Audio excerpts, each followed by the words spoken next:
Ma'am, kapag masyado bang malaki, masakit po ba? Ganito kasi yun dong ha. Makinig kang mabuti. Kung may kapayatan niyang ano mo, yung ano ba, malnourished ba?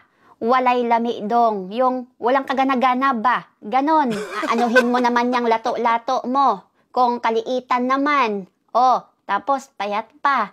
Tapos hindi pa fighter. Yung laging matamlay. Hay nako! Eto na ha. Sagutin natin yung tanong mo ha. Diretsuhan tayo dito ha. Wala nang pakimik-kimik pa. Kung yung tanong mo, di ba? Kung talagang masyado yung kahabaan yung lato-lato.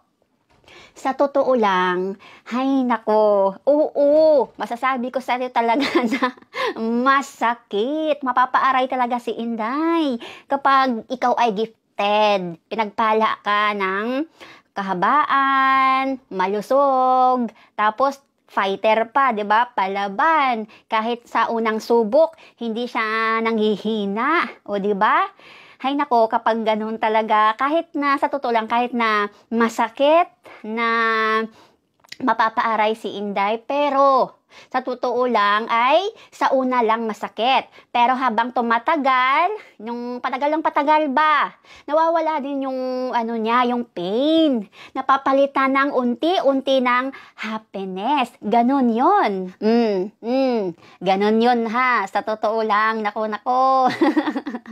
Normal lang yan na mararamdaman talaga ng isang babae o kahit sino pa man ng iyong kapareha, yung ano talaga, yung hapdi, masasaktan at masasaktan talaga.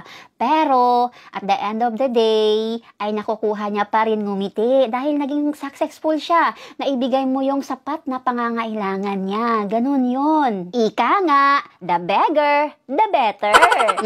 Ano na? Kamusta naman ang lato-lato ng iba dyan? Buhay pa ba? Lumalaban pa ba? Alam mo, ikaw ha, makinig kang mabuti. Kung ang lato-lato mo dong, kung hindi naman yan masyadong kalakihan, eto meron akong ibibigay na tips sa iyo ha. Kung, ayan ha, eto ha, makinig kang mabuti.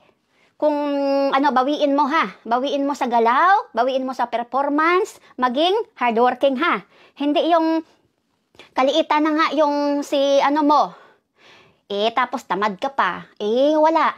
Talaga namang malulungkot si ano sa'yo, malulungkot yung partner mo. Kasi nga, hindi mo na ibibigay yung sapat na pangangailangan niya. Kaya advice ko sa'yo dong, bawiin ha. Bawiin sa performance. Gumalaw-galaw. So, ayun, nasagot na natin yung mga tanong nyo na ganun lang, simple lang naman Kailangan, hindi naman araw-araw, kailangan maging masipag ka, galingan mo yung performance nyo sa araw ng schedule nyo. Hindi naman ganun. Hindi naman, alam nyo ang mga babae, ano yan sila, hindi yan, ayaw rin nila ng araw-araw. Gusto nila paminsan-minsan lang para excitement, may exciting na yan. Excitement na tinatawag. Kaya, ayun ha. Kaya maniwala kayo sa hindi, mga dudong, mga inday.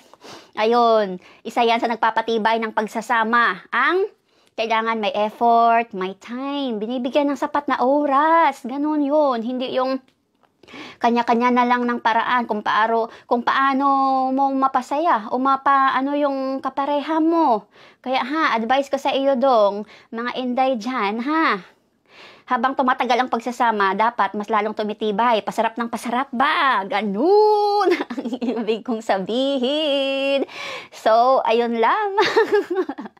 Kung ano-ano na napagpapasabi ko dito. At syempre, mamimigay tayo ng papremyo. Ayan. Sa mga hindi pa nakapag-subscribe dyan, i-subscribe mo na ako ha. I-like mo na yan para makasali ka sa, paraffol ko ha. Papremyo. Magla-live ako. Abangan nyo ha. So, ayun lamang. Maraming salamat dahil nakaabot na tayo ng 600,000 subscribers, followers. So, ayun, maraming salamat sa lahat. So, ayun lamang. At syempre, lagi kong sinasabi dito, always honor your wife, love your wife, respect your wife. So, ayun lamang. Maraming salamat. Bye!